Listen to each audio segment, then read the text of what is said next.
Bonjour à toutes et à tous. J'ai le très grand plaisir de vous présenter pour débattre sur le thème « Puissance aérospatiale, la France face aux enjeux du futur ». Alors, je voudrais vous présenter d'abord M. Joël Barre, délégué général pour l'armement. Ensuite, le général Philippe Lavigne, chef d'état-major de l'armée de l'air. Et Éric Trappier, PDG de Dassault Aviation et président du GIFAS. Messieurs, on va débuter assez rapidement. Donc, on voit bien qu'aujourd'hui, les armées entrent incontestablement dans une nouvelle ère avec l'émergence de nouvelles technologies, mais aussi de nouvelles menaces, malheureusement, comme la cybermenace, comme l'a signalé Madame la Ministre. Comment la France rentre-t-elle dans cette nouvelle ère et avec quels atouts? Monsieur Barre. Oh, écoutez, oui, pardon. Moi, j'ai tendance à vous proposer d'introduire en faisant peut-être un petit éclairage sur les principaux enjeux de nos programmes d'armement des mois et des années à venir dans le domaine de l'aéronautique, puisque je pense que c'est ça dont nous devons parler aujourd'hui. Bien sûr. Je vais commencer par l'aviation de combat, parce que c'est quand même effectivement un sujet clé. Donc, le défi que nous avons, Madame la Ministre des Armées, Florence Parly, vient de le résumer, hein, c'est faire face à l'évolution des menaces, c'est faire face à l'évolution des technologies, y compris celles de nos adversaires, bien entendu. Donc, pour ça, qu'est-ce que nous faisons? Nous continuons à capitaliser sur le Rafale qui a quand même fait déjà à maintes reprises la démonstration de ses performances et de ses atouts opérationnels. J'espère que le général Lavigne à mes côtés ne me démentira pas. Donc vous savez que nous avons sur le Rafale une politique dite incrémentale. Donc nous développons successivement des standards successifs et qui améliorent les performances en matière de systèmes d'armes, de survivabilité et d'interconnectivité. Donc le fameux système de systèmes ou le combat collaboratif connecté dont nous allons reparler bien sûr tout au long de cette journée, j'imagine, et la semaine prochaine au Bourget, eh bien c'est déjà petit à petit, ça se met en place évidemment dans le Rafale. L'avion ne peut pas être isolé, il doit communiquer avec l'ensemble de tous les autres systèmes qui sont associés. Donc évolution du Rafale et évidemment préparation du système de combat aérien du futur avec nos partenaires allemands et espagnols, comme la ministre vient de vous le souligner, et qui sera annoncé plus formellement et plus officiellement lundi au Bourget. Ensuite, dans le domaine des hélicoptères, là nous sommes dans un domaine évidemment d'industrie duale. Donc nous devons évidemment prendre en compte la dualité de cette industrie et autant que possible bénéficier de ce qui se passe dans le domaine des hélicoptères civils pour armer nos armées avec les matériels dont elles ont besoin. Nous venons de le faire avec en particulier le lancement du programme Guépard, le programme d'hélicoptères interarmés légers qui va remplacer à lui tout seul 5 flottes actuellement en service dans nos différentes armées. Donc ça aussi, c'est évidemment quelque chose, la dualité de l'industrie des hélicoptères sur laquelle il faut continuer à bénéficier. Dans le domaine des drones, nous avons aujourd'hui un défi majeur qui est de doter l'Europe d'un drone de renseignement, moyenne altitude, longue endurance. Vous savez, c'est le programme Eurodrone. Nous sommes sur ce programme en fin de phase de définition. Nous négocions actuellement avec notre industrie européenne en coopération donc avec l'Allemagne, l'Italie et l'Espagne, le lancement de la phase de réalisation. Et c'est effectivement le défi majeur des mois que nous avons d'ici la fin de l'année 2019. Enfin, dans le domaine des missiles, peut-être un mot dans le domaine des missiles, là aussi, les technologies. La ministre tout à l'heure a parlé de technologies de rupture. Les technologies nous amènent à progresser encore en capacité de vitesse, en capacité de pénétration, de manœuvrabilité. Donc nous y travaillons à la fois sur des programmes de missiles et avec des programmes de démonstrateurs. Vous savez sans doute que nous avons lancé au début de cette année un programme par exemple de démonstrateurs de planeurs hypersoniques qui va nous permettre de progresser dans ces technologies. Donc voilà un petit peu à la fois les enjeux et les défis qui sont devant nous dans les mois à venir. Merci Joël Barre. Général.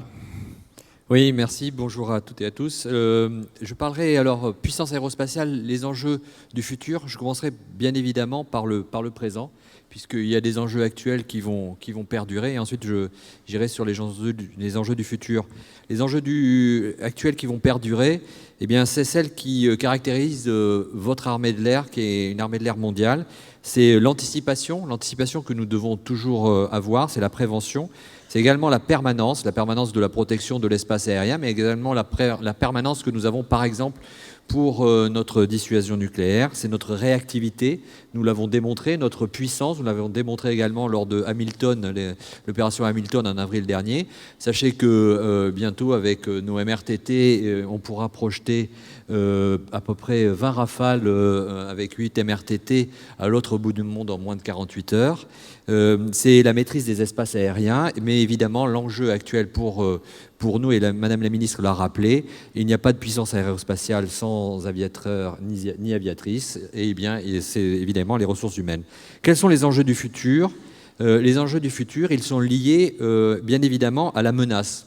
Alors la menace, c'est quoi ? Je viens de parler de la maîtrise de l'accès aérien, de l'accès à l'espace aérien, ben c'est le déni d'accès. Le déni d'accès, la Syrie a été un laboratoire de ce déni d'accès. Kaliningrad, dans le nord, lorsque nous faisons des opérations de réassurance, c'est aussi un laboratoire de déni d'accès, d'augmentation de ce déni d'accès dans l'espace aérien. Il y a également Madame la Ministre en a parlé également, il y a une forme de compétition, il y a une forme de confrontation dans l'espace exo-atmosphérique qui est un enjeu bien évidemment du futur. Il y a également, dans les enjeux du futur, il y a ce que j'appelle les différentes formes de la guerre hybride. On le voit dans le contre-terrorisme et on le verra de plus en plus. Et on a un ennemi qui ne se dévoile qu'au dernier moment, qu'un court instant pour agir et frapper. Donc il va falloir être capable de lutter contre cette nouvelle forme. Et il y a aussi également, on en a parlé un peu, notre enjeu pour le futur, c'est notre capacité à mener de plus en plus des engagements multidomaines, que ce soit dans le cyber, dans l'espace, dans les airs, sur la terre et dans les mers. Je veux prendre pour exemple, lorsque vous participez à un exercice Red Flag actuellement, le briefing commence non pas par traiter l'espace aérien, mais d'abord on a une partie sur la cyber, et ensuite on parle de l'espace, et enfin on passe au domaine de l'espace aérien. Il y a évidemment un enjeu du futur, c'est notre environnement. Il y aura de plus en plus d'avions, il y aura de plus en plus de drones. Et bien sûr, on pense bien évidemment à la lutte anti-drone. Si je pense à Gatwick, si je pense à Francfort, ou alors tout ce que l'on peut trouver sur Internet. Et bien évidemment, l'enjeu, ce sont les nouvelles technologies, mais on en parlera. C'est les technologies liées à l'information numérique, à l'intelligence artificielle, à l'hypervélocité, à la furtivité, aux armes d'effet dirigé. Bref, nous avons de quoi faire. Je vois ça. Monsieur Trappier. Bien, merci tout d'abord de me donner l'occasion de parler. Je voudrais profiter de la tribune qui m'est donnée aujourd'hui, cher Michel, pour avoir 2 mots d'introduction d'abord avec ma casquette de GIFAS. Profiter, comme l'ont dit les ministres, que le Bourget se prépare et va s'ouvrir dès lundi. Et ça sera là aussi une façon de répondre aux grands défis qui sont lancés d'une manière générale à l'aviation et à la défense. Alors, dans le domaine du GIFAS, qu'est-ce qu'on va faire en regard de votre problématique? C'est premièrement le sujet de l'environnement. C'est un sujet sur lequel l'ensemble de l'industrie s'est mobilisé depuis bien longtemps, depuis bien avant le Grenelle de l'environnement, depuis la conférence de Paris aussi, à renforcer. Et comme ça a été rappelé par la ministre Madame Borne, s'est mobilisé au niveau mondial pour prendre des engagements. C'est la seule industrie qui a pris des engagements. Réduction de 50% des émissions de carbone avant 2050, avec en plus un process de compensation avant qui s'appelle le CORSIA, pour que les pénalités soient versées dans la recherche des innovations de rupture. C'est évidemment cette innovation qui va permettre à nos futurs avions commerciaux ou business jets de consommer moins et donc de répondre à ces exigences. Mobilisation forte de la profession. Deuxièmement, les data, le digital. C'est pas moi, Dassault, qui vais vous dire le contraire. Nous sommes engagés depuis bien longtemps dans la révolution digitale au travers Katia et tout ce qui a pu être développé derrière par nos amis de Dassault Systèmes. Mais aujourd'hui, nous prenons un virage encore plus grand. Là aussi, ça a été dit, nous avons besoin de la continuité numérique. La continuité numérique veut dire que non seulement les grands qui constituent le GIFAS, Airbus, Dassault, Safran, Thales, etc., mais les 400, 500 PME qui le constituent doivent faire face à cette révolution numérique. Et donc, nous lancerons la semaine prochaine un programme sur l'industrie du futur dans lequel l'État, les régions et les industriels du GIFAS sont engagés et mettent de l'argent pour permettre cette révolution. C'est deux des grands exemples. À côté de ça, comme ça a été dit, l'homme est dans la boucle. L'homme est dans la boucle, ça veut dire quoi? Ça veut dire qu'il faut former, et l'éducation, la formation au service de nos futurs métiers est quelque chose de fondamental. Et je rappelle le paradoxe actuel en France, il y a beaucoup de chômeurs, il y a aussi beaucoup de difficultés pour la profession, y compris la profession de l'aviation, à recruter à tous les niveaux. C'est vrai non seulement des industriels, mais je crois aussi des armées qui ont besoin de cette mobilisation. Voilà quelques-uns des grands thèmes pour le Salon du Bourget. Donc je vous invite tous à venir y contribuer, y participer, puis vous verrez des beaux avions Airbus et Dassault voler dans le ciel du Bourget. Je quitte ma casquette de GIFAS et je reprends le débat, Michel. Je pense qu'il y a deux choses. Il y a effectivement l'engagement à court, moyen et un petit peu long terme à partir dans l'aviation de combat du Rafale pour la France. Je rappelle ce qui est très important dans la réalité du Rafale, c'est la réponse aux besoins opérationnels qui étaient en particulier la composante de la dissuasion nucléaire et qui a dimensionné le Rafale pour être capable justement de rentrer dans ces dénis d'accès. Comme l'a dit le général Lavigne, les dénis d'accès sont en train de se renforcer et donc nous devons préparer le futur. Le Rafale F4 est une première réponse avec la connectivité aussi. Et dans la connectivité, l'important, on a vu la problématique de la cyber, c'est l'architecture. Il y a besoin d'avoir une architecture résistante qui permet la connectivité avec les autres plateformes, avec le sol, pour un combat collaboratif beaucoup plus temps réel, comme on a pu commencer à le voir dans le ciel de l'Irak et de la Syrie avec les grands alliés américains. Et l'interopérabilité est un sujet fondamental. Je dis bien interopérabilité. L'armée de l'air française est totalement interopérable avec l'armée de l'air américaine. Il n'y a pas besoin d'acheter des F-35 pour être interopérable. Sur la préparation du futur plus lointain, puisque on va dévoiler beaucoup de choses la semaine prochaine, je tiens à rappeler d'abord qu'il y a une volonté politique, c'est fondamental, une coopération. Deuxièmement, il y a une volonté de deux grands industriels, Dassault et Airbus, de coopérer, ce qui est un petit peu nouveau depuis un an et depuis le Salon de Berlin, mais que chaque jour nous pratiquons et que nous renforçons. Donc ça sera aussi l'occasion la semaine prochaine de le démontrer. Mais pour revenir au débat, je pense que ce qui est important pour préparer le futur, c'est réellement d'être capable d'arbitrer. Arbitrer les technologies. Mais je crois qu'une des questions qui seront posées viendra sur ces sujets-là. Effectivement. Donc justement, avant d'évoquer les grands programmes aéronautiques du futur, je parle du SCAF, je parle des drones MAL, je parle du successeur de la WACS et également des missiles. J'aimerais qu'on s'arrête sur les nouvelles technologies qui vont augmenter la performance des futurs systèmes d'armes, comme l'intelligence artificielle, la robotique, le big data. Est-ce qu'on peut déjà quantifier, d'ores et déjà, quels vont être les gains pour la défense en général et plus particulièrement pour l'armée de l'air et un industriel comme Dassault Aviation? Joël Barre. Écoutez, je crois que les principales ruptures technologiques qui sont devant nous ont été déjà évoquées dans le discours de Florence Parly et dans les premières interventions de notre part. Il y a évidemment tout ce qui est numérique et tout ce qui est intelligence artificielle.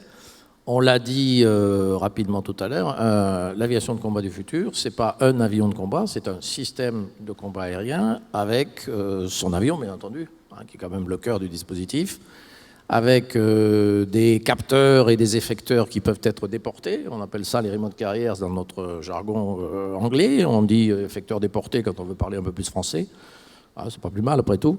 Il faut évidemment les missiles pour pour être capable de pénétrer et de neutraliser les défenses ennemies, etc., etc. Et puis il faut que tout ça soit interconnecté, c'est ce qu'on appelle le combat collaboratif connecté. Donc ça, c'est vraiment quelque chose que nous développons, comme ça a été dit tout à l'heure, dans le cadre des évolutions du Rafale et à terme dans le cadre du système de combat aérien du futur. Et nous avons effectivement un projet particulier d'études amont dans le domaine de l'intelligence artificielle pour l'aide à l'équipage, l'aide aux pilotes des avions, qui s'appelle le Man-Machine Teaming, qui a été lancé il y a maintenant 2 ans, avec Dassault et Thales, et qui se poursuit dans le cadre de la préparation de ce futur. Et le deuxième type de grande évolution technologique qui me semble être dimensionnante, c'est qu'effectivement, le général l'a évoqué il y a un instant, les défenses ennemies se renforcent. Pour pénétrer ces défenses, encore une fois, il faut de la vitesse, de la manœuvrabilité, de la furtivité. Bon, il faut que ça veut dire qu'il faut que nous développions ces technologies dans le domaine de l'avion, du missile, et c'est ce que nous faisons en particulier avec des travaux de démonstration ou encore avec des programmes de missiles qui sont en préparation. Général. Oui, alors je vais rebondir sur ce que tu viens de dire, mais me concentrer plutôt sur l'intelligence artificielle, le big data et la robotique, si vous le permettez. Je vois des intérêts, bien évidemment, dans des domaines opérationnels, puisque je ne parle que dans ces domaines-là. D'abord, pour l'armée de l'air et pour nos armées, l'intelligence artificielle, le big data, etc., c'est mieux conduire les opérations aériennes. Donc c'est être capable de détecter, d'analyser, de beaucoup plus vite, en temps réel, de transmettre des informations, par exemple de brouillage GPS à des opérations aériennes en cours. C'est également de combattre. Alors on a parlé de détection, mais également de réalisation des effets. C'est la capacité on a parlé d'effecteurs déportés, et bien de les faire travailler en fonction de l'agilité de la menace. C'est bien évidemment d'amener, de préparer au maximum la décision pour que c'est ce qu'on appelle l'aide à la décision, pour que celui qui est le mieux placé puisse décider et donc agir. Bien évidemment, il y a toute la question de la préparation, et Eric, tu as parlé de la formation. C'est quelque chose qui nous intéresse. Préparation pour être le plus réaliste possible, mais formation pour aussi individualiser les formations, parce que c'est en individualisant les formations que l'on pourra être encore plus performant et être plus rapide. Il y a un autre domaine dont nous n'avons pas parlé, mais l'intelligence artificielle et la donnée va nous permettre de progresser dans tout ce qui est la maintenance aéronautique, la maintenance prédictive, mais évidemment la logistique, et c'est un domaine où nous devons absolument gagner. Mais pour pouvoir profiter de tout ça, il va falloir d'abord maîtriser la donnée. Et je pense que c'est essentiel, et ça, j'attends beaucoup de toute l'évolution en cours. Maîtriser la donnée, nous devons être capables, si on veut nourrir l'intelligence artificielle, ne lui donner que de la meilleure donnée possible. Et il y a une deuxième chose, et tu l'as déjà un peu évoqué, Eric, c'est l'homme dans la boucle. L'homme restera dans la boucle, quoi qu'il en soit. L'homme doit comprendre l'intelligence artificielle, et l'homme doit rester dans la boucle. L'homme, c'est la décision. Eric, vous qui êtes un pionnier dans la digitalisation. Oui, alors la grande question ne va pas être de dire que l'intelligence artificielle, les données vont remplacer les anciens métiers. Ça va être l'intégration de ces nouvelles technologies avec les anciens métiers. Un avion, ça doit toujours voler. Un système, ça doit toujours contribuer à délivrer un certain nombre de buts tactiques ou de tirs d'armes. Donc je pense qu'il faut regarder la préparation du futur en prenant l'ensemble des technologies et justement en essayant de remplir un besoin opérationnel qu'il va falloir imaginer. Car aujourd'hui, on est tous très satisfaits des performances du Rafale qui a été conçu il y a déjà de ça plus de 30 ans. Il s'agit maintenant de manière très enthousiaste de préparer ce qui va se passer dans 30 ans. On parle de 2040, donc voilà, l'avion sera opérationnel autour de ces moments-là avec son grand système. Très difficile de se dire qu'il y a 30 ans, on prévoyait l'environnement politique, géostratégique, géopolitique d'aujourd'hui. Donc il faut faire des avions, à mon sens, premièrement, et des systèmes absolument polyvalents. Et deuxièmement, prendre en compte ces nouvelles technologies que sont le big data. Si je prends une technologie que nous connaissons bien, qui sont les commandes de vol. Ça fait bien longtemps que le pilote, il ne tire plus sur, on parlait tout à l'heure de l'épopée de l'aviation, il ne tire plus sur des tringles en ferraille qui actionnent des commandes mécaniques, etc. Donc on a recréé une impression pour le pilote avec toujours un manche qui est devenu d'ailleurs un petit peu plus petit qu'un volant, etc. Et le pilote a l'impression qu'il tire toujours sur. Mais en réalité, déjà, il y a tout un système de calculateurs fiabilisé parce qu'on parle d'un avion. Donc un avion, il faut un architecte qui est capable de prendre en compte ses besoins. Et le pilote, il pilote son avion non plus comme il y a 100 ans des tringles, mais avec des calculateurs qui doivent d'ailleurs, s'il y a une panne, vérifier que le calculateur fonctionne. L'intelligence artificielle des données, ce sera pareil. Il faut être capable de bâtir des architectures grâce à ces données et aller de plus en plus vite. Et ça, les progrès de l'informatique et de l'informatique embarquée vont nous le permettre, d'être capable d'intégrer un certain nombre de données qui viennent soit des capteurs propres de l'avion, soit évidemment de tous les capteurs qui sont ailleurs, qui sont sur d'autres plateformes ou qui sont au sol ou par des services de renseignement, pour être capable de présenter au pilote ou au chef de mission au sol la meilleure capacité pour faire sa mission. On le voit déjà aujourd'hui dans un certain nombre de missions. Donc, les technologies, pour revenir au déni d'accès. Moi, je ne veux pas opposer une technologie à une autre. Donc, je dis, il y a besoin de furtivité, il y a besoin de discrétion. On parlait déjà de discrétion du Rafale, il y a besoin de furtivité, parce que si vous êtes détecté tardivement, vous avez un avantage. Le chasseur, c'est celui qui voit avant la proie, ou sinon il devient lui-même une proie. Donc il ne faut pas qu'il émette trop, sinon il est vu, ou il faut qu'il émette de manière déportée, mais il faut qu'il soit discret, au sens global du terme, les émissions électromagnétiques comme la forme de l'avion. Donc il y aura de la discrétion. C'est évidemment pas la seule technologie. Il faut que l'avion, s'il est discret ou s'il est designé de manière furtive, doit rester manœuvrant. Car la manœuvrabilité d'un avion, c'est ce qui lui permettra de conserver sa supériorité aérienne. Et comme en Europe et en France en particulier, on n'a pas forcément les mêmes moyens que les Américains, on ne fera pas un avion de supériorité aérienne, un avion de défense aérienne, un avion marin, un avion, etc. On sera continuer à faire des avions polyvalents. On aura des liaisons de données qui seront effectivement dans ce grand réseau qu'on est en train d'imaginer pour le futur, avec quand même une problématique qui est celle de pouvoir travailler avec nos alliés. Qui seront nos alliés de demain? Est-ce que seront les mêmes que nos alliés d'aujourd'hui? Et donc de définir des standards. Aujourd'hui, ce sont les standards OTAN qu'on applique. Et il faut poursuivre cette capacité de pouvoir travailler avec les standards définis avec nos alliés. Je dis bien avec et non pas par. Avec nos alliés. Nous faisons partie de l'Alliance et nous devons donc être capables, dans l'Alliance, d'avoir un standard commun. Voilà quelques-unes des grandes technologies qu'il va falloir mettre en œuvre pour définir. Et je n'oublie pas, Joël Barre l'a rappelé, les armes. Un avion d'armes, c'est un avion qui porte des armes. Et donc, les architectes qui conçoivent ces systèmes doivent aussi prendre en compte la progression que les armes, en particulier la rapidité, l'hypervélocité très certainement des futures armes, qui ont des avantages et des inconvénients, mais qui vont devoir être capables d'être portées par les avions d'armes. Merci Éric Trappier. On va passer au SCAF. Évidemment, on ne peut pas évoquer le programme SCAF aujourd'hui, même si effectivement tout le monde attend des annonces au Salon du Bourget, sans déflorer le sujet et sans déflorer les annonces qui vont être faites lundi au Bourget. La question est, où en est-on aujourd'hui à cette date? Sur la coopération avec l'Allemagne dans le cadre d'un partenariat stratégique. 2, sur le plan opérationnel, est-ce que vous avez des idées sur ce que pourra réaliser ce système d'armes à l'horizon de 2040 en général? Et 3, sur le plan industriel, quels sont les enjeux d'une telle coopération entre Airbus et Dassault? Joël Barre. Merci, cher Michel. Mais comme tu viens de le dire, il y aura des annonces lundi au Salon du Bourget. Donc, je me sens un petit peu contraint de ne pas évidemment déflorer ces annonces. Alors, donc, ce que je vais dire, peut-être, c'est rappeler déjà les étapes que nous avons franchies. Puisque en 2018, les armées de l'air de nos deux pays sont convenues d'un besoin opérationnel commun. C'est quand même la première étape qu'il faut franchir quand on va faire un programme en coopération.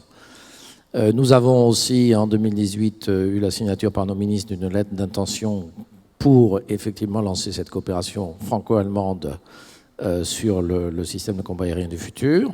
Depuis, nos amis espagnols sont en train de nous rejoindre et je pense qu'effectivement, lundi, nous serons capables de faire une annonce à trois, c'est-à-dire les Français, les Allemands et les Espagnols. Et puis, nous avons déjà préparé des premiers contrats parce qu'un programme d'armement, évidemment, ça se traduit par des contrats industriels. Un premier contrat d'architecture système qui est en cours de lancement. Et puis, nous travaillons sur la préparation d'un premier contrat de développement technologique puisque, comme l'a dit Eric Trappier il y a un instant, cet avion de combat des futurs et son système associé, nous le visons à l'horizon 2040. Ça veut dire que d'ici là, il faut mûrir ou maturer, comme on dit parfois dans notre jargon, les technologies nécessaires, les nouvelles technologies nécessaires que nous venons d'évoquer. Ça, c'est l'objet de toute une première période de recherche et développement qui va couvrir la décennie 2020-2030, grosso modo. Nous espérons effectivement passer par une étape de démonstration en vol, donc avec un premier démonstrateur en vol, l'horizon 2025, 2026, soyons précis. Donc tout ça, il va falloir le lancer le plus rapidement possible dans les semaines qui viennent. Général. Oui, alors avant de parler du SCAF, c'est vraiment, on est dans le domaine de l'aviation de combat qui est, je le rappelle, un domaine qui est stratégique tant pour la souveraineté que pour l'autonomie d'action. C'est la maîtrise de l'espace aérien, on en a parlé. Sans maîtrise aérienne, il n'y a pas d'opération aérienne, maritime et terrestre. Ensuite, le besoin opérationnel, alors je m'exprimerai dans ce domaine-là bien évidemment, et comme tu l'as dit Joël, on l'a partagé. On l'a partagé avec d'abord l'armée de l'air allemande, c'était l'année dernière, et cette année je suis allé en Espagne pour partager et consolider et signer ce besoin opérationnel que nous avons donc maintenant partagé à trois. Donc le domaine opérationnel, on va bien évidemment du haut du spectre et vers le bas du spectre. On doit remplir toutes les missions qui vont bien évidemment de la capacité à protéger un espace aérien, à le maîtriser, mais également à agir dans la profondeur face à des dénis d'accès. Bien évidemment pour la France, c'est important et c'est vital pour notre composante nucléaire aéroportée. C'est également important pour ce qu'on pourrait appeler le bas du spectre. Le bas du spectre, c'est ce que l'on retrouve actuellement au Sahel, c'est ce combat contre le terrorisme, mais c'est cette capacité à acquérir une situation, à identifier et ensuite à agir au profit de forces terrestres ou maritimes par exemple. Donc ensuite, le SCAF, je pense, c'est un changement de paradigme. Le SCAF, on ne se repose plus uniquement sur la notion de duel. Il n'y a pas que le glaive et le bouclier, mais il faut dépasser cette notion. Bien sûr que le glaive est important, mais maintenant je pense qu'il faut penser en équipe. Et bien sûr, à la veille d'une finale d'un sport qui m'est très cher, on pense évidemment beaucoup en équipe.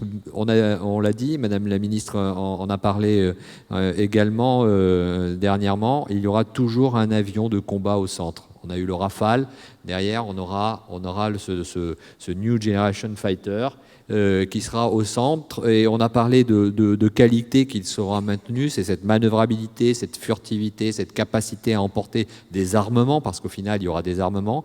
Il y aura également, le besoin opérationnel est partagé avec mes deux homologues, avec Ingo et Javier.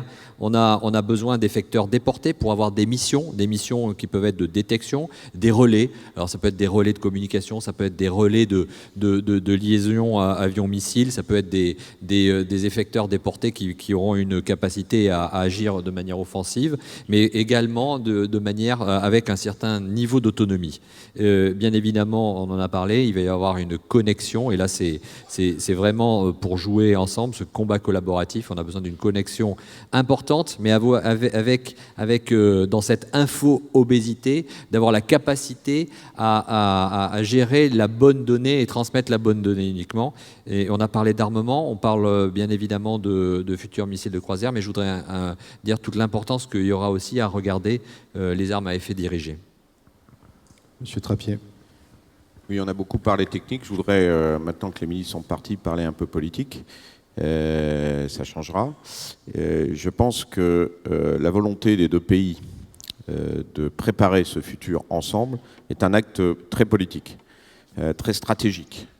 Et derrière cette volonté, notre ministre et notre président de la République se sont déjà exprimés, il y a une volonté de préserver l'autonomie stratégique de l'Europe, ou du moins de bâtir l'autonomie stratégique de l'Europe, puisque si cette notion elle existe fortement en France, elle n'est pas encore partagée par l'ensemble des pays d'Europe, mais on a détecté un certain nombre de signes positifs depuis quelques années. La création du Fonds européen de défense en est une, et on peut voir la réaction assez forte de nos amis américains contre, ou du moins de pouvoir y participer comme les autres. Voilà, c'est quand même un sujet délicat.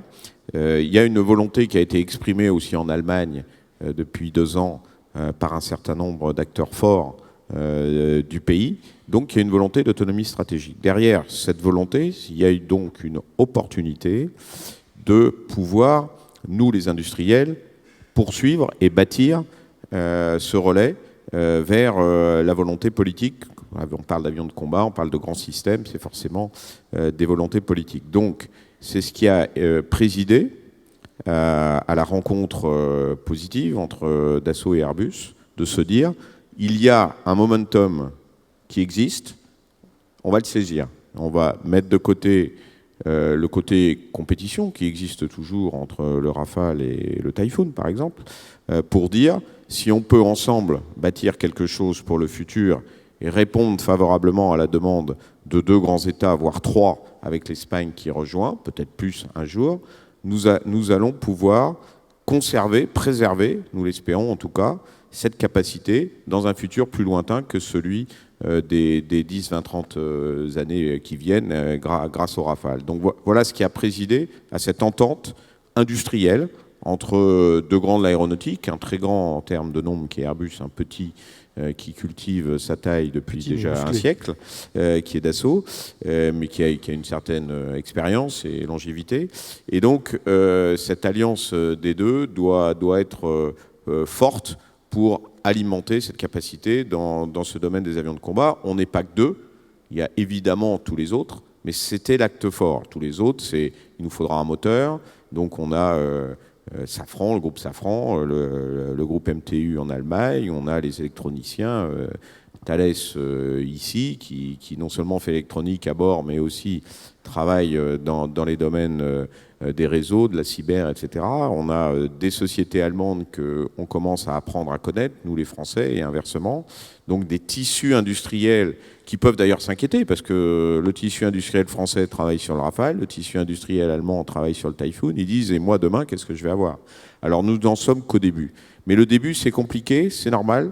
Il faut faire des belles fondations. Si les fondations ne sont pas faites de manière propre, c'est-à-dire carrée, la maison ne tiendra pas. Donc la maison que nos États imaginent pour nous et que nous-mêmes industriels nous imaginons, nous sommes en train de bâtir les fondations et on verra lundi. Mais je peux vous dire que le travail est acharné entre les équipes d'Airbus et de Dassault. Merci Monsieur Trappier.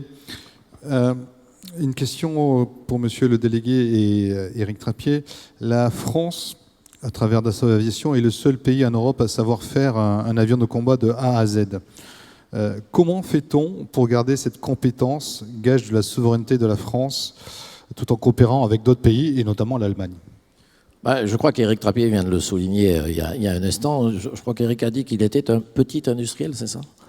Petit industriel, mais musclé, j'ai entendu du côté de Michel Cabirol. Donc moi, je peux confirmer ici que nous, DGA, nous sommes très attentifs à conserver la capacité que nous avons aujourd'hui d'autonomie stratégique dans le domaine de l'aviation de combat, et que cette autonomie stratégique passe évidemment par le maintien de nos capacités technologiques et industrielles telles que nous les avons déjà développées et telles que nous allons continuer à les développer. Alors évidemment, le défi que nous avons, Éric Trappier vient de le résumer, c'est finalement de passer d'une notion de base industrielle et technologique de défense, c'est le terme qu'on emploie traditionnellement pour qualifier ce tissu industriel et technologique dont nous avons besoin pour notre autonomie stratégique, de passer d'une BITD, base industrielle et technologique de défense française, à une BITD qui sera de plus en plus européenne.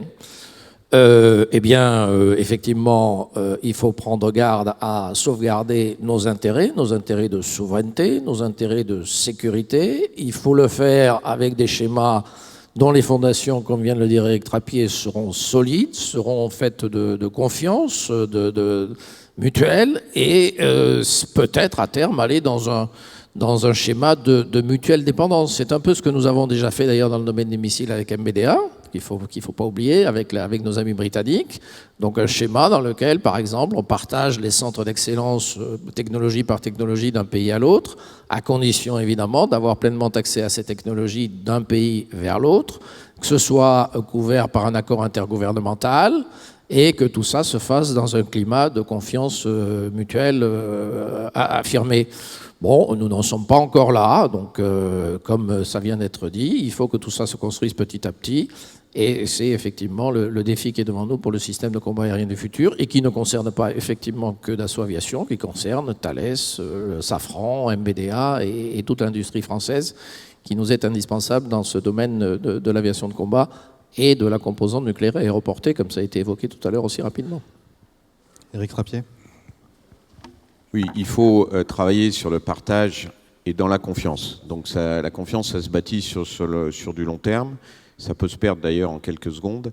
Donc tout le travail que nous faisons en ce moment entre industriels allemands et industriels français est un travail de préparation et de préparation pour bâtir une certaine confiance. L'important, c'est de ne pas oublier l'essentiel, en ce qui nous concerne, nous les industriels, qui soient de chaque côté du Rhin, c'est de non seulement préserver nos compétences, ou sinon on ne pourra pas faire des objets de plus en plus compliqués, ou des connexions, ou des réseaux de plus en plus compliqués, mais développer aussi nos compétences, et ça c'est important. Il faut qu'en Europe, on se mobilise sur les compétences. Alors c'est faisable, puisque si je prends l'exemple du domaine civil, on ne peut pas dire qu'Airbus, par exemple, soit ridicule face à Boeing. J'aurais même tendance à penser le contraire. Si je prends les avions d'affaires en ce qui me concerne, on n'est pas ridicule non plus face à nos amis américains de Gulfstream. On sait faire. Donc, il n'y a pas de raison que les compétences en Europe ne soient pas capables de générer des produits qui permettent d'être forts demain face à d'autres. On pense aux Américains, parce que ce sont nos alliés, mais ce sont nos compétiteurs. Mais demain, on peut avoir aussi des compétiteurs qui ne soient pas nos alliés, plus à l'Est, par exemple. Ça a déjà été le cas avec les Russes, d'une certaine manière. Donc, il faut s'attacher à bâtir des coopérations tout en préservant l'efficacité, ou sinon nos forces armées ne seraient pas très contentes, avec un réflexe systématique d'autres pays en Europe de dire « Oh, on ne va pas se casser la tête, on va acheter américain ». Parce que c'est ça, nous, l'ambition. Ce n'est pas d'être contre les Américains, bien au contraire. C'est de pouvoir quand même développer nos propres moyens, parce que c'est un intérêt industriel, donc économique pour nos pays. Et on développe les technologies, donc il va falloir organiser un certain partage. On est en train de le faire avec Airbus. C'est pas simplement sur l'avion, c'est sur, comme ça a été dit, les remote carriers, c'est-à-dire les drones, qui entoureront l'avion en essaim, etc. C'est dans le domaine des réseaux, c'est dans le domaine des moteurs, c'est dans le domaine de tous les équipements qui constituent un avion. Rappelez-vous que Dassault ne fait pas tout dans un avion. Il conduit la manœuvre, c'est son rôle d'architecte pour l'avion, mais il ne fait pas tout. Donc il va falloir se rassurer de part et d'autre du Rhin pour être capable de pratiquer ensemble avec de l'ambition demain pour remplir les besoins très difficiles dont parle le général Laving. Donc c'est plutôt très enthousiasmant. La première étape qui pour moi est majeure, c'était évidemment de commencer par faire des études, et on en remercie la DGA de nous avoir passé ces contrats de premières études, mais c'est pour moi le démonstrateur, car le démonstrateur va être réellement une mobilisation, une motivation des équipes qui vont oublier à un moment donné une partie de leur nationalité pour faire voler. On l'a vu sur le neurone, on a fait voler un neurone, ça a fonctionné. Et donc, il faut passer très rapidement, le plus rapidement possible, à la phase de démonstrateur. D'abord parce qu'il va falloir s'essayer dans ces compromis dont je parlais tout à l'heure, entre les différentes technologies, et que malgré tout un avion, ça vole, et que la sanction du vol, ça reste quand même la priorité numéro 1 pour un avionneur. De toute façon, j'ai l'impression, Monsieur Trappier, que la confiance entre Dassault et Airbus, ça va dans le bon sens aujourd'hui. J'ai l'impression que vous allez bientôt atterrir prochainement, donc tout ça va aller dans le bon sens très prochainement. Je confirme.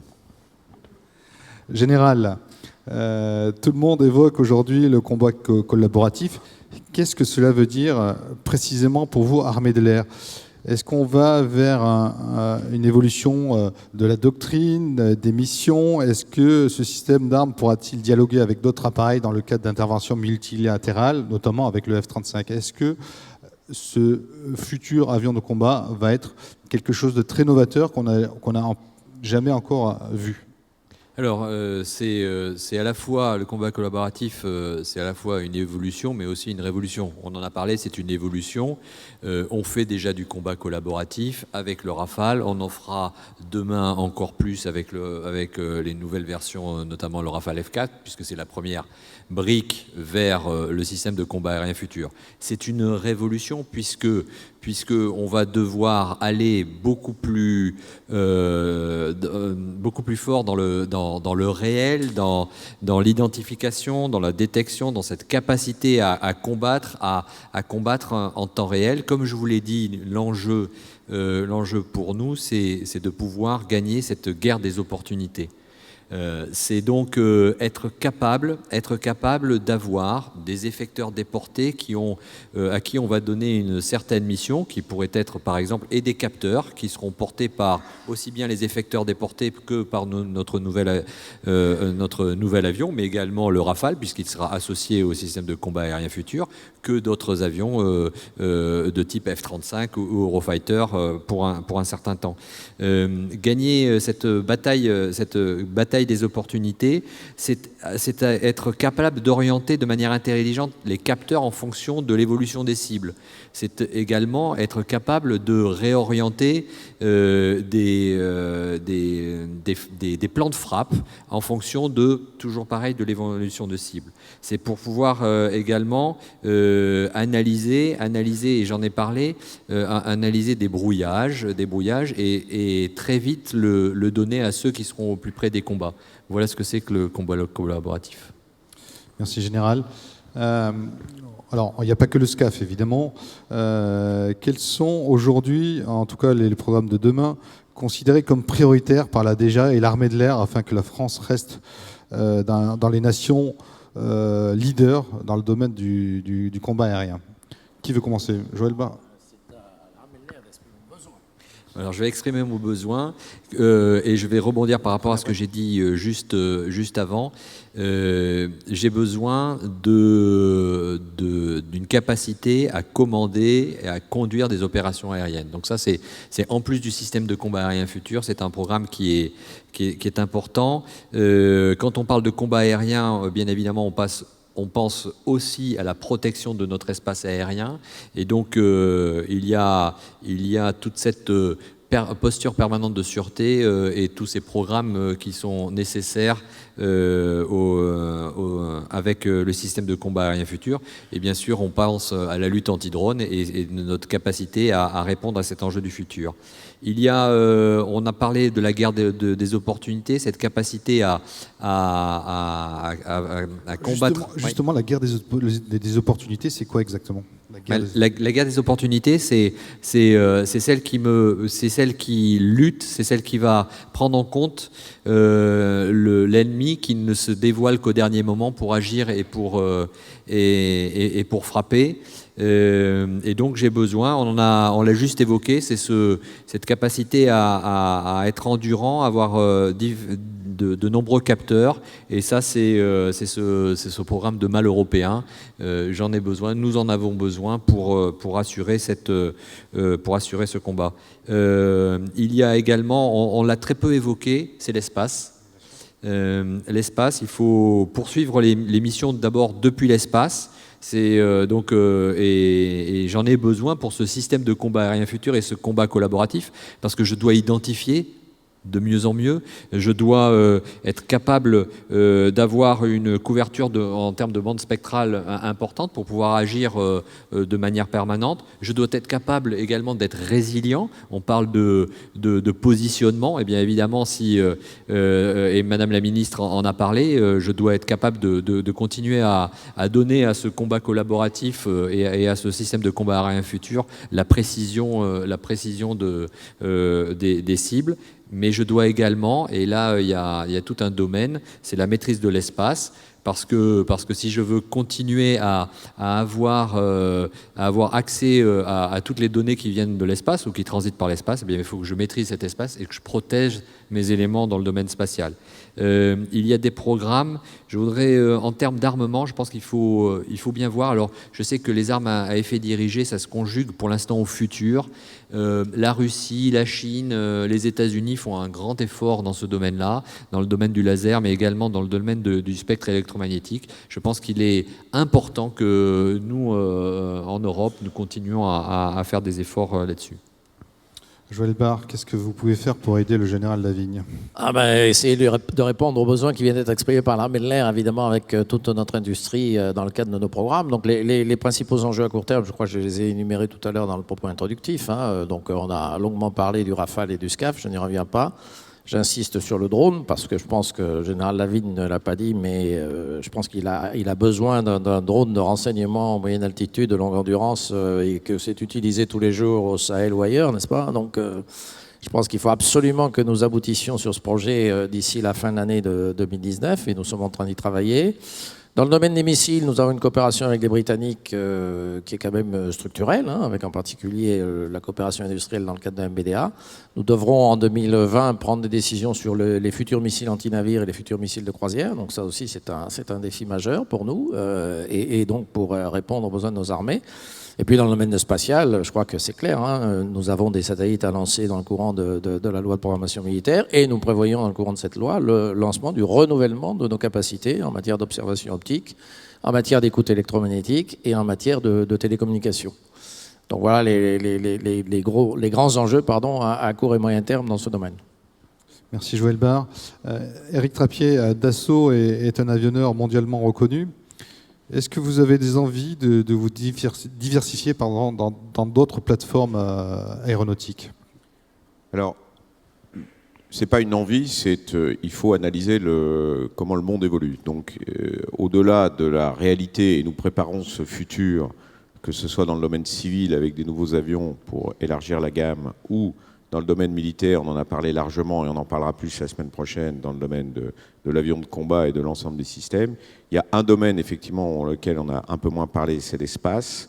Je pense qu'au-delà du traditionnel et du conventionnel, qu'il faut renforcer, je change instantanément de casquette, j'y fasse, il est important que le programme Ariane 6 soit une réussite. Il est important que nos fabricants de satellites continuent à avoir des contrats pour exister, car c'est la première étape de la maîtrise de l'espace. Mais je pense qu'il y a de la place, et c'est pour ça qu'il sera important de parler espace cette année avec la ministérielle de l'ESA, d'être capable, et aussi avec la défense, de regarder la frontière entre l'atmosphère et l'espace. On viendra un jour vers ce que j'appelle des avions spatiaux, quels qu'ils soient. Ça peut être des objets manœuvrant dans l'espace. On a commencé, et la ministre en a légèrement effleuré ce matin, comme elle l'avait fait précédemment. On commence à maîtriser l'espace, pas simplement en y allant et en revenant, mais aussi en se promenant dans l'espace. Donc là, ça peut nous intéresser, nous, entre guillemets, les avionneurs de combat, de regarder, en particulier Dassault, de pousser un petit peu plus la frontière. C'est pas un rêve, c'est une réalité qu'on est en train d'étudier. Et on regarde, nos amis chinois, par exemple, ont pris beaucoup d'avance, il faut le reconnaître, beaucoup d'avance, dans les avions suborbitaux, par exemple. Et donc, je pense qu'il y a la matière. Ce sera très difficile de se mobiliser en franco-français dans des domaines comme ça.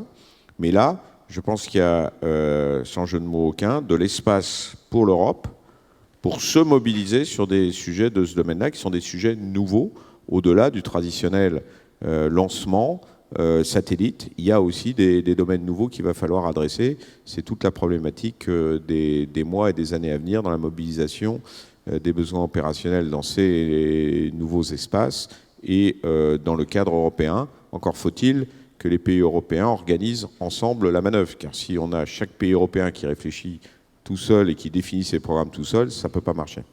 Mais ça passera forcément par un fonds européen de défense ou spatial.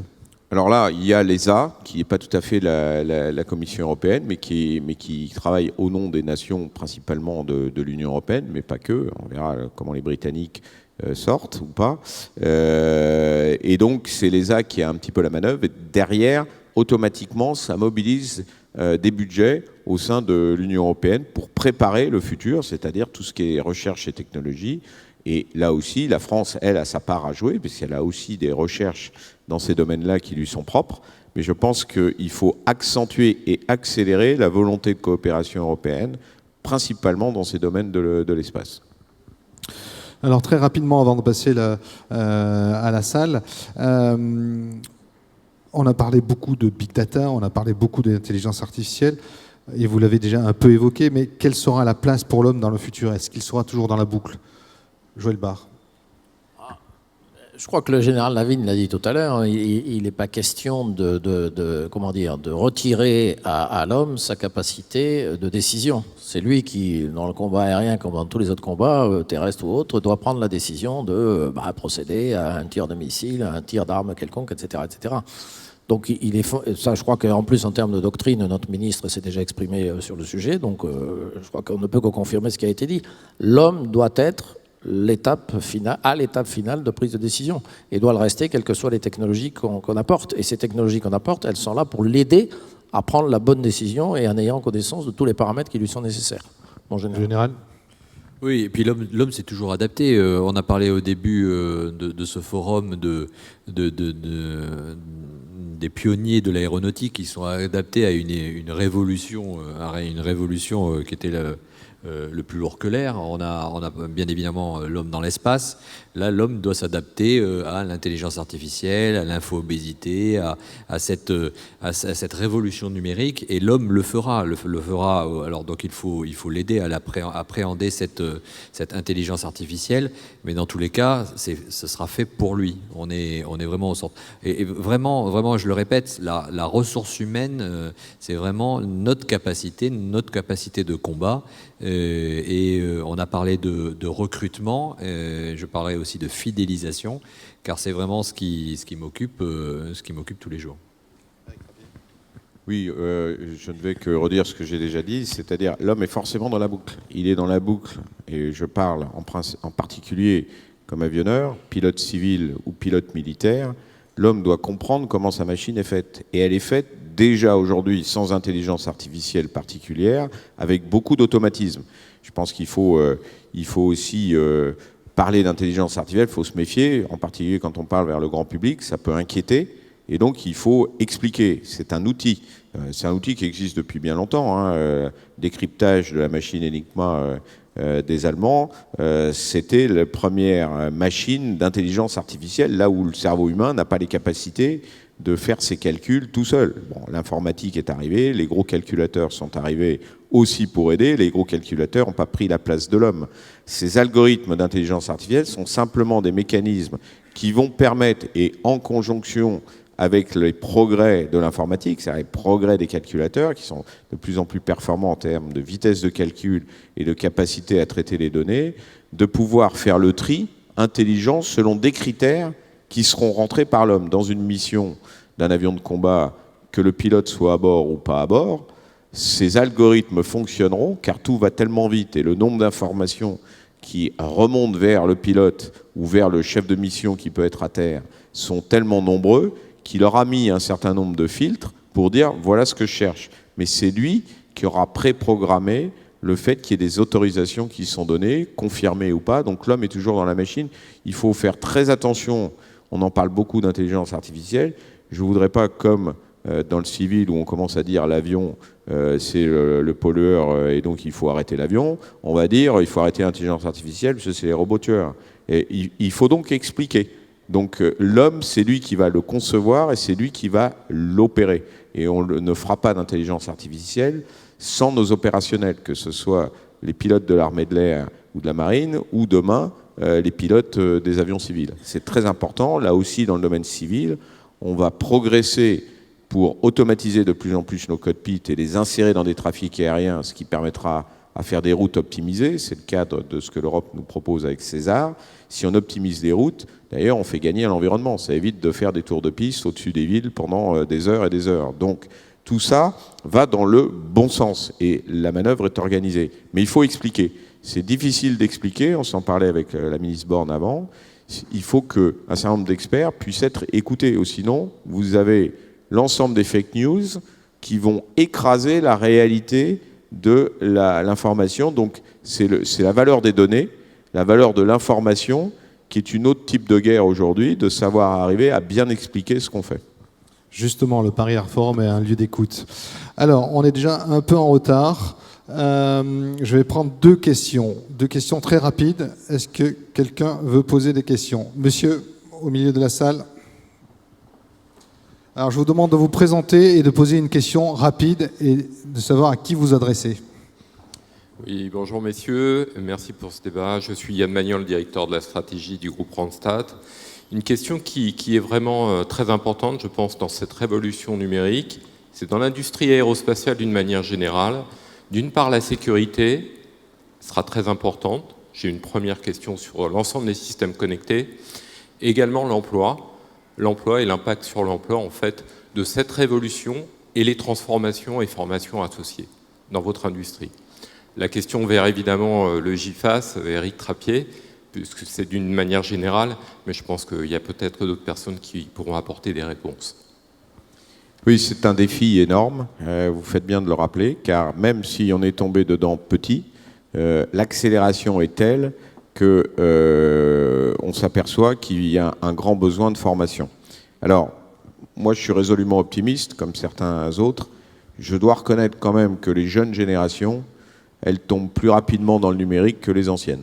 Et elles s'adaptent beaucoup plus rapidement parce qu'elles n'ont pas à transformer leur esprit. L'esprit est déjà câblé numérique. Donc c'est beaucoup plus facile avec les jeunes. Ils vivent déjà dans le numérique. Et donc, il sera beaucoup plus facile de bâtir avec eux la capacité à. Encore faut-il qu'ils soient en nombre suffisant. Et aujourd'hui, on a vraiment tension sur le marché, dans le numérique. Mais quand on dit numérique, c'est au sens large. C'est non seulement ceux qui fabriquent du numérique, mais ceux qui l'utilisent aussi, ce numérique. Et tout le monde l'utilise aujourd'hui. Et dans la profession aéronautique, nous avons donc, au titre du GIFAS, lancé des programmes, d'abord pour aider à la formation. Donc, il y a un programme qui va être lancé la semaine prochaine aussi, pour aider à recruter, aider à former, dans tous les domaines. Parce que si vous prenez un compagnon aujourd'hui dans nos usines, il a une tablette, et il dirige un robot. Donc c'est plus du tout celui qui est au fond de la mine et qui revient tout noir, etc., etc. Donc on a un gros travail pédagogique à faire, non pas vers les jeunes, mais vers les familles des jeunes, pour dire venez dans nos filières industrielles, car le métier a bien changé du compagnon. Jusqu'à l'ingénieur, à qui on demande maintenant, dans le cadre de préparer notre futur, de non seulement concevoir un avion qui fait tout ce que le général Lavigne a demandé, mais aussi qui commence à se dire comment on va le fabriquer, comment on va surtout le soutenir, puisque le soutien des avions, qui soient dans le domaine commercial, business jet ou militaire, le soutien va se concevoir dès le départ. Et donc ça, c'est quelque chose de très important. Là où on a aussi encore un travail à faire au sein de l'industrie, d'où le lancement de l'industrie du futur chez nous, c'est la supply chain. Si les grands donneurs d'ordre se sont convertis, ont développé, et c'est cher en termes d'investissement, de matériel, de licence ou de recrutement, donc le humain, la supply chain de temps en temps a du mal à suivre, et en particulier les PME.